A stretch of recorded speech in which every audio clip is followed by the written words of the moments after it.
I reached the pinnacle of success in the business world. In others' eyes, my life was an epitome of success.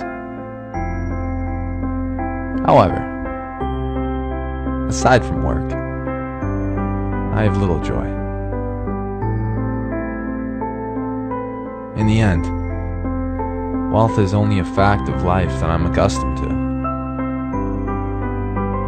At this moment, lying on the sickbed and recalling my whole life, I realize that all the recognition and wealth I took so much pride in have paled and become meaningless in the face of impending death. In darkness, I look at the green lights from the life-supporting machines and hear the humming mechanical sounds. I can feel the breath of God of Death drawing closer. Now I know, when we have accumulated sufficient wealth to last our lifetime, we should pursue other matters that are unrelated to wealth. It should be something that's more important. Perhaps relationships. Perhaps art. Perhaps a dream from younger days.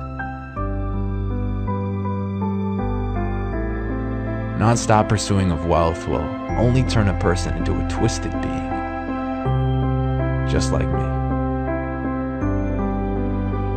God gave us the senses to let us feel the love in everyone's heart, not the illusions brought out by wealth. The wealth that I have won in my life, I cannot bring with me. What I can bring is only the memories precipitated by love. That's the true riches which will follow you, accompany you, giving you strength and light to go on.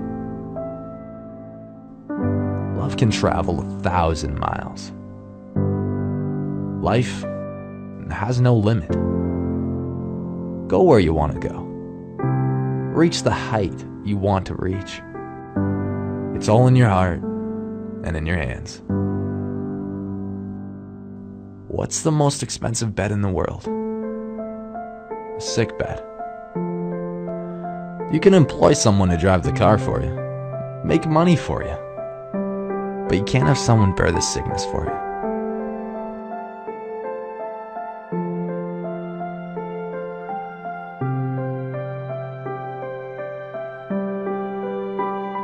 Material things lost can be found, but there is one thing that can never be found when it's lost. Life.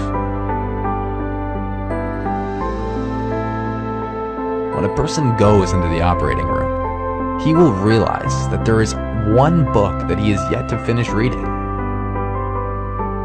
The book of healthy life. Whichever stage in life you're at right now, with time, we will face the day when the curtain comes down. Treasure love for your family, love for your spouse, love for your friends. Treat yourself well, and cherish others.